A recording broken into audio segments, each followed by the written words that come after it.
C'est tout l'objet de mon roman, de redonner voix à la grande majorité silencieuse, de mordre les idéologues avant qu'ils nous musellent et de tourner en dérision les inquisiteurs de service.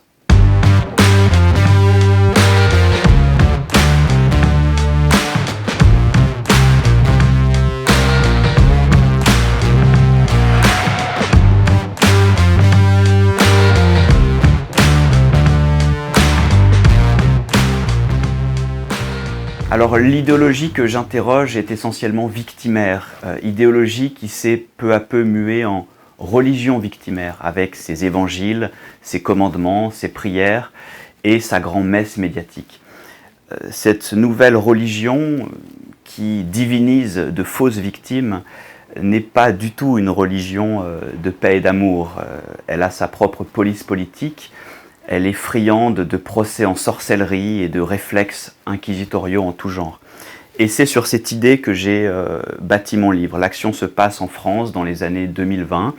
Et désormais, les mots interdits ayant enfreint la langue de la religion victimaire sont désormais plus sévèrement punis par le code pénal que les actes de délinquance traditionnels et autres violences physiques.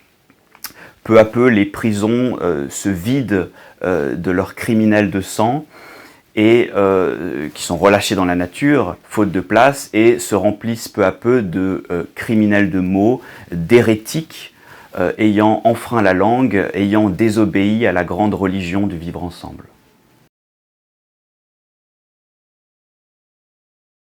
Alors mon livre, je crois, n'est ni une contre-utopie fictionnelle, ni un roman d'anticipation. Il est, je crois, le miroir de ce qui est déjà là sous nos yeux, de ce qui n'est plus latent, mais de ce qui se manifeste chaque jour avec davantage de force. Nous avons tous été confrontés, plus ou moins, à ce que je décris dans mon roman, cette peur de déraper à table ou sur les réseaux sociaux, cette peur d'être immédiatement disqualifié pour une parole contraire à l'idéologie diversitaire, que ce soit dans notre environnement professionnel, familial ou amical. Le mal est là, sous nos yeux, dans toute sa nudité, dans toute sa cruauté.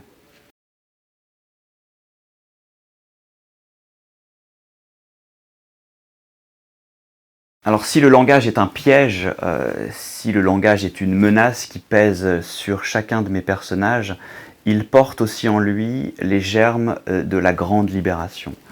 Tel est le projet de Maxence, mon personnage principal. Se libérer de cette prison physique et mentale en s'attaquant à la racine du mal, c'est-à-dire au langage infecté, en désintoxiquant les mots, en les décapant, en leur rendant leur éclat originel et leur innocence première.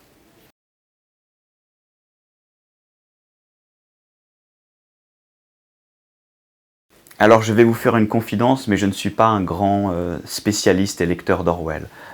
L'idéologie totalitaire à l'œuvre dans 1984 n'est pas celle que j'ai choisi de mettre en scène. Sa novlangue n'est pas non plus la mienne. La novlangue d'Orwell, qu'on nous sert un peu tout le temps de façon plus ou moins erronée d'ailleurs, fonctionne par appauvrissement, par un lent anéantissement du langage et du nombre des mots autorisés. La novlangue que je décris, bien au contraire, fonctionne par prolifération. Chaque jour, un mot nouveau sorti du chapeau des idéologues, chaque jour, un nouveau slogan, vivre ensembliste et diversitaire. Et c'est cette dégénérescence du langage que Maxence, mon personnage principal, va affronter à ses risques et périls.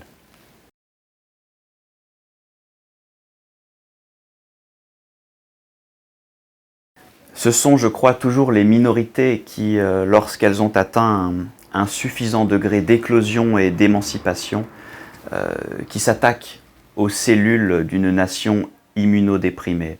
Et je crois que nous en sommes là.